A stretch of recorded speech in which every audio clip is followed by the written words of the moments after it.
you see, I thought about that lifeless looking, amen, seed. But you know what I've done? Amen. I took that pack of seeds and I plowed the garden. Let me read you a verse here. He said, let's go to Hosea chapter 10 and verse 12. The Bible says, sow to yourselves in righteousness and reap in mercy. Break up your fallow ground. There's a lot of people want to try to sow Jesus in their life without breaking up their fallow ground. Don't want to change. Don't want to make any difference. Sister Baker graced me yesterday.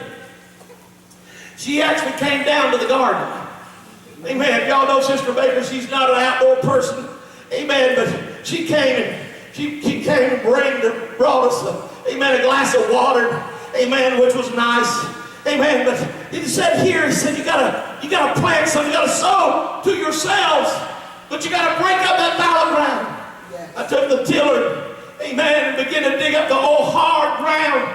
And it was hard and crusty. And the only things growing in the garden was weeds. And right now, at that stage, the garden was worth nothing. There was nothing to survive on. There was nothing that I could eat or that would produce that would allow me to live with my family. Oh, after a little while, amen, of putting the plow in the ground, amen, and I realize today we live in a culture where a lot of people, they don't even realize where their food comes from or how it gets there. But I begin to plow up that old ground. I begin to till it up, amen, and all the old stuff was plowed into the ground. All of the old weeds and everything, and the debris was plowed into the ground. But after a little while, amen, of plowing, you see there's a lot of folks, amen, they want to harvest, but they don't want to do the labor. They just want to go. Ask children sometimes, amen, where does that can of beans come? Where do the beans come from? And they'll say, from Publix. Where does your milk come from?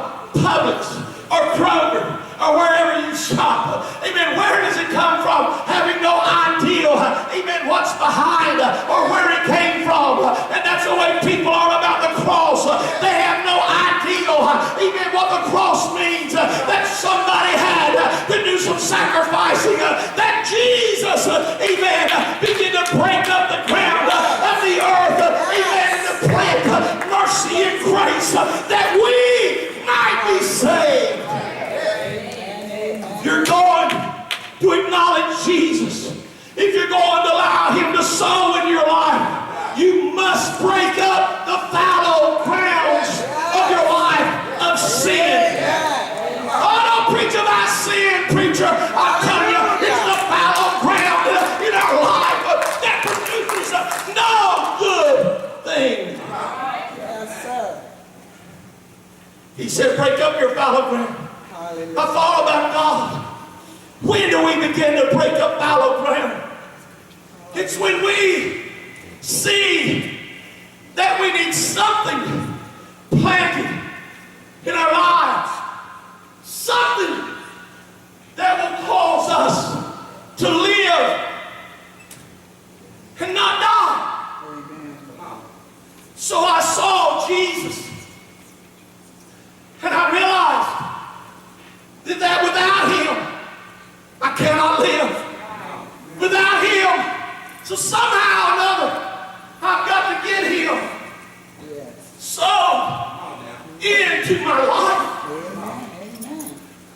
Somehow, I've got to get him in my heart, Brother Pope. I've got to get him in my heart somehow.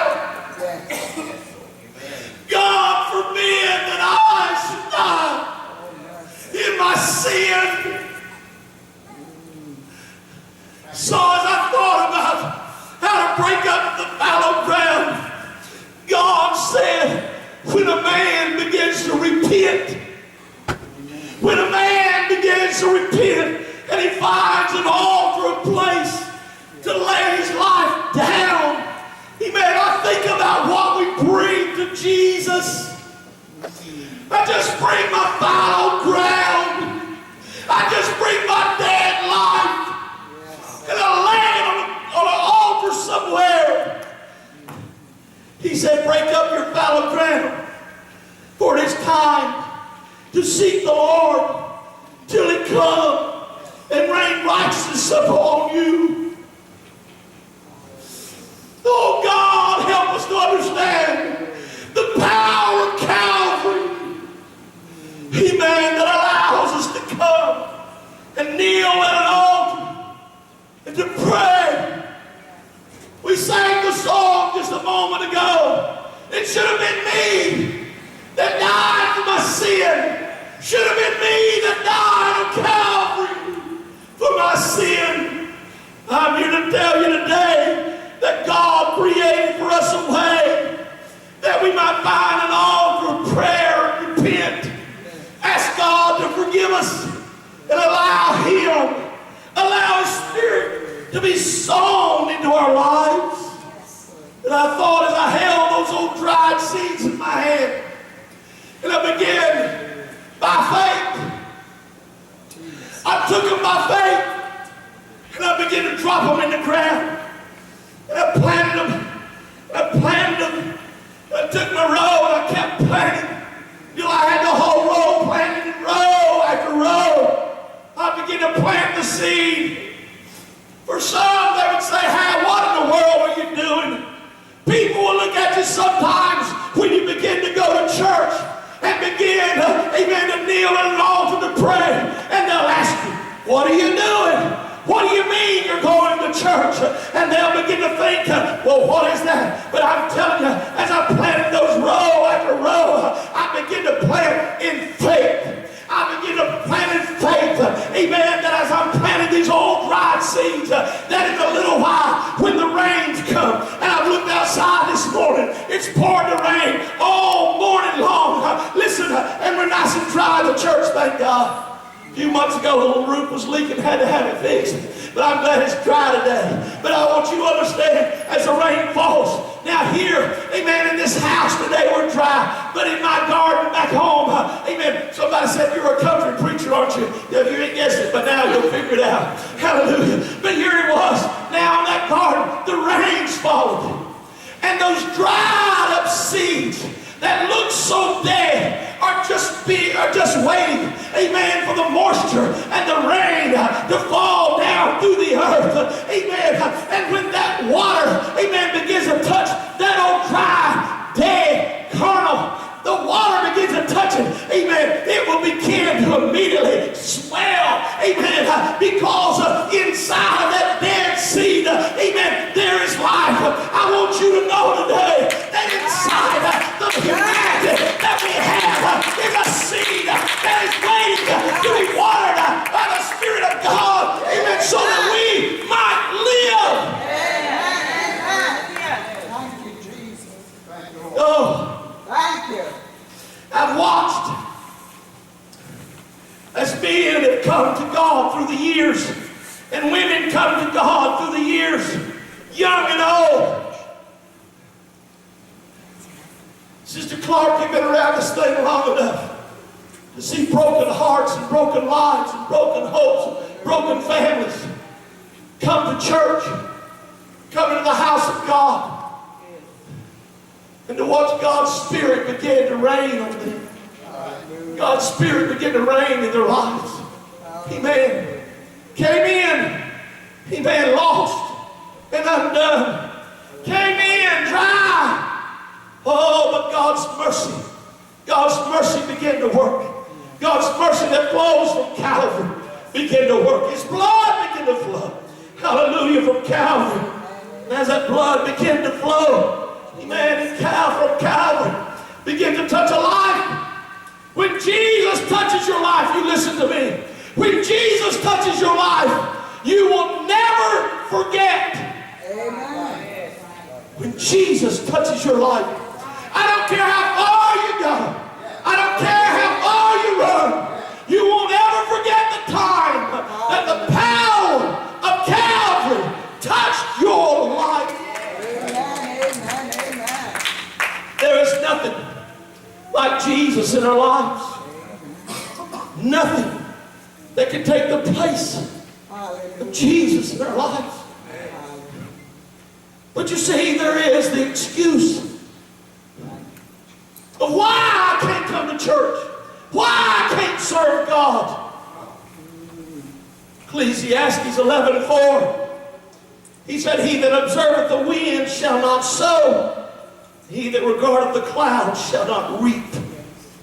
As thou knowest not what is the way of the Spirit, nor how the bones do grow in the womb of her that is with child, and even so knowest not the works of God, who maketh all. Do you know how you got here today? God created and made you. Evolution can preach all they want to preach, but I know who made me. He made that I'm made in the image of God, my Creator. A few days ago I preached about my Creator. Hallelujah.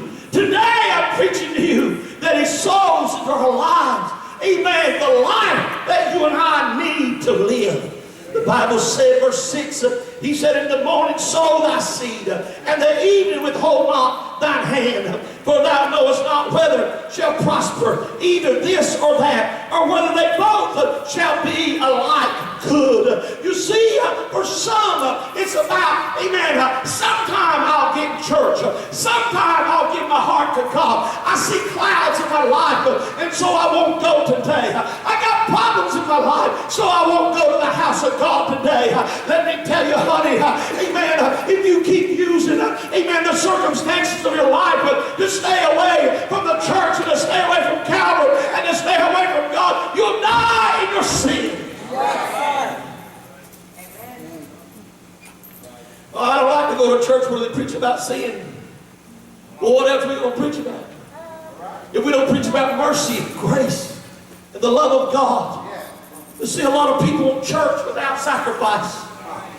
Amen. They want Jesus without the Calvary, the suffering. Man, but just as they laid Jesus in that ground, He said, don't worry. He said, in 3 days, He said, I'm going to get up.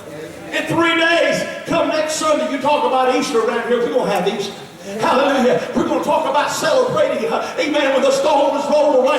3 days, though, He's planted in the earth. And there, those days that He's in the earth, amen, the Bible said He let the captive free, descended into the very pits of hell, if you will, and set free those that were bound, amen, by the traditions of sin. But I got news for you. He didn't stop there. When He came out of the grave, when He came out of the tomb, He brought life.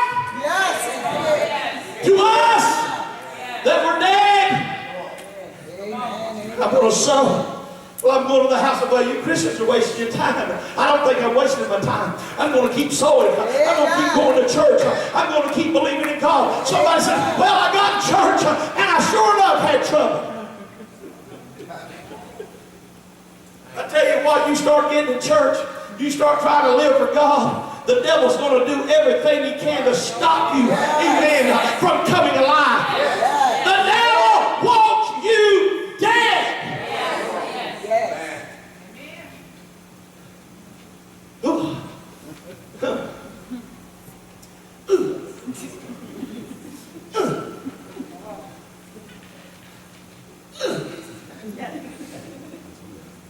Devil says, God is preaching. Give me a few more imps over here. Bring me a few more trials, a few more troubles in his life.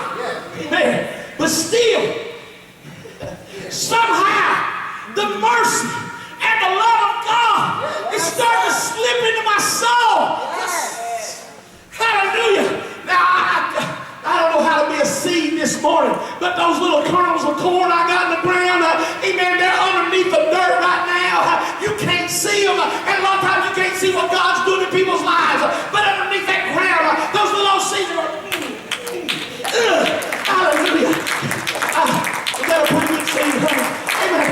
That little seed, and the next thing you know, I'm going to go back out there. Amen. Next thing you know, what I'm just going to go, and it's going to push up through the ground. Hallelujah. Somebody said, well, it's alive now. While I was planting my seed, I heard in the trees a crop of blackbirds. And they was chirp, today. Kernels of seed tomorrow. We'll dig up what we can. What comes up, we'll pluck up. Oh, friend, listen to me. Just because you come to church doesn't mean your problems are over with. But let me tell you something. Every time you begin to feel the Spirit of God moving inside of you, and something begins to happen in you, He'll put some fire in you for your soul. I'm accusing God.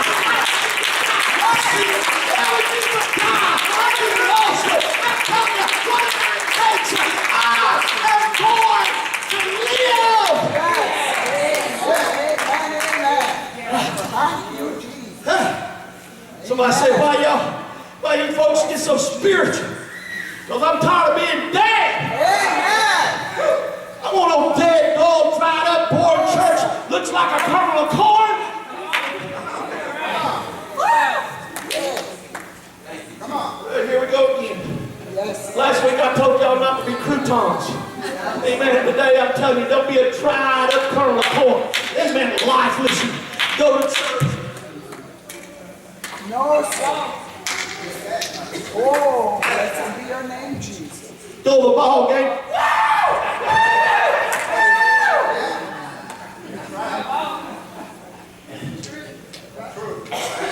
They put in a video system the other day and they said, "Are you going to stand still, preacher?" I said, "Not much. Not much. You got life." Man, I got something.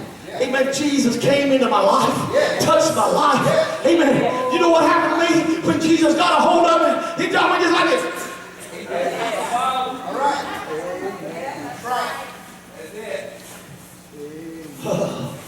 I begin to grow in Jesus. I'm telling you, there's not a person in this house today that if you'll allow Jesus to touch your life, that you can't have hope for salvation. Repent, break up your fallow ground, and then you need you some water. Then go down to the baptistry, hallelujah, and let the water be applied to your dead, dry life. Amen. Get the water on your life, hallelujah. And then, listen to me, and then when you get baptized in Jesus' name, then comes the Son. Whoa!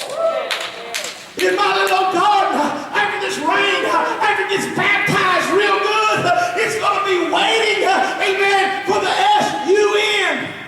And the S-U-N is going to warm the ground. And God, amen, and roots are going to begin to sprout. And up comes, amen, the vegetables that are planted. Life begins to come out of the dust of the ground. I'm telling you, church, and then when a man repents, gets baptized in Jesus' name, and the S-O-N begin to touch their life, amen, they begin to grow. Aren't you glad? One day God touch you with the Holy Ghost. If you need the Holy Ghost, you're in the right place. If you need God to fill you with the Holy Ghost, you're in the right place. And then when He does, live. Musicians come.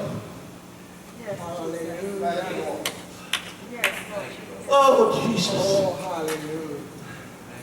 I must sow. I must sow.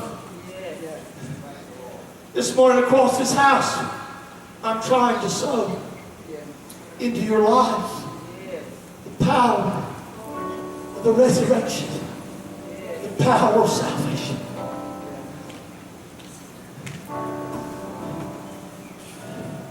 You cannot help when you come in this house but to leave here with some kind of a seed about Jesus. You can't unhear what you've already heard. The Bible said, how shall they hear without a preacher? How shall they preach except he be sent? Today I believe that God sent me to bring you a seed of who He is. Here you have the seed in your hand. You've heard of Calvary, His love, His mercy, His grace, His plan of salvation. What will you do what will you do with that kernel, that nugget of truth in your life? The Bible said there's a lot of things can happen to that seed. He said some of it's just going to be thrown by the wayside. Some of it, as soon as it gets a chance, something's going to come, take it away and carry it away. Occupy your life with something else. Some of it's going to fall in hard places in our life, and we're going to say there's nothing to this Jesus, and then just wither away somehow in our lives, even though we tried. Amen. And then problems and trials that try to stop you from living for God are going to come. Man, they're going to try to stop you with everything they've got. The Bible said if you're not careful, your seed will be scorched. But then he said some of that seed is going to fall on good ground.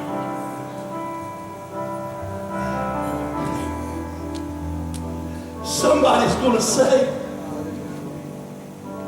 I want this Jesus in my life. I want to live and not die.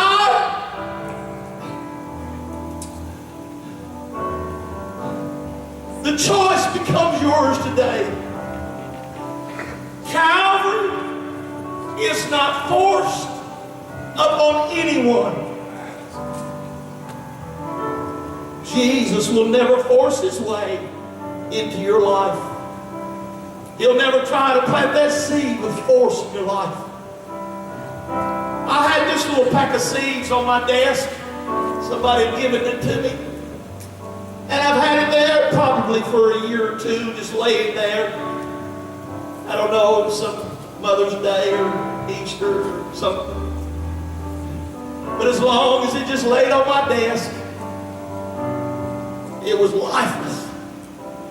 Would do nothing. So the other day I thought, well, it's been laying there a while. I don't know if it's going to be any good or not, but I ripped it open. And I poured it in some ground.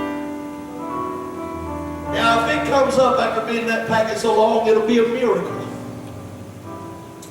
But isn't that what our lives are in the hand of Jesus? Everyone I look at in this building this morning, you're a miracle. You're a miracle that the enemy did not destroy your life. Would you stand with me today? I wonder today, will you allow Jesus to sow into your lives? Will you allow him to minister into your life today?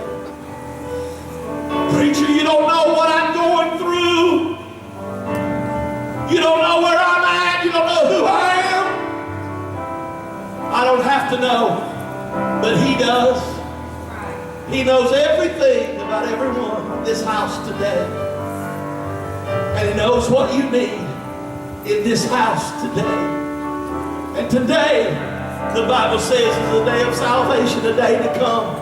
We're going to gather around this altar in a few minutes to pray together. I pray today that if you're in this house, that you need to break up fallow ground, that you'll break up fallow ground.